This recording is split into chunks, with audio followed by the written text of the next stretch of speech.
Stats say that there are at least 15 pastors that are stepping away from the pastorate every month here in America. Ugh. There's at least 20 churches that are closing every month here in America. Somebody is losing their grip. Somebody is saying to God, I heard you 30 years ago, but your voice has become a whisper now. So I'm going to go do something else. Yeah, we can talk about the pastors walking out and all that, but it's not just them, it's you too.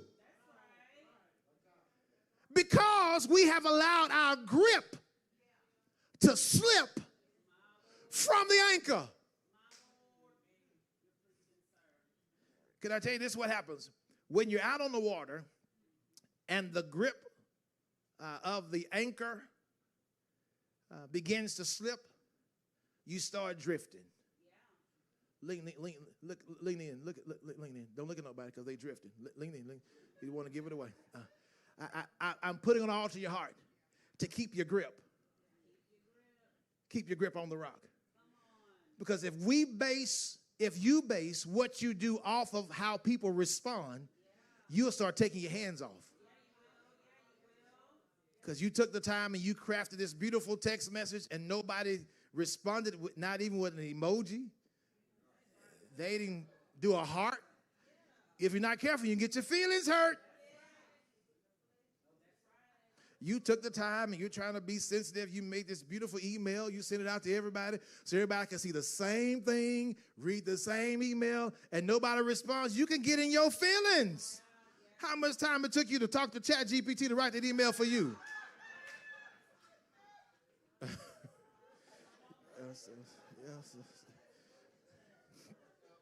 Jot down 1 Corinthians. Paul says something in 1 Corinthians to that church again. 3:11. He said, for no one can lay any foundation other than that one already laid, which is Jesus Christ.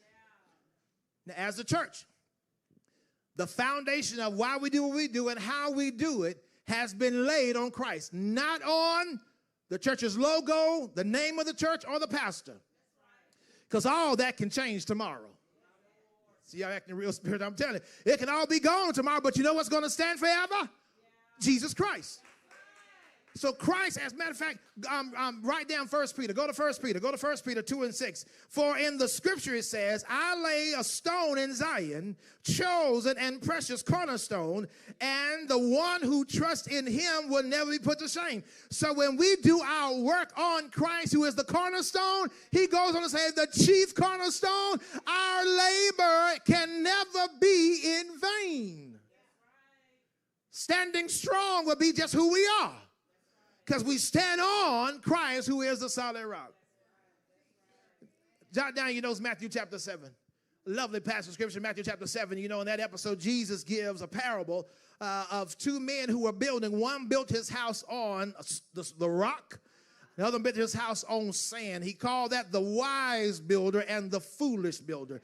Now, what we know, the text says this. Therefore, everyone who hears these words of mine and puts them into practice is like a wise man who built his house on the rock. The rain came down, the streams rose, and the winds blew and beat against that house. Yet it did not fall because it had its foundation on the rock.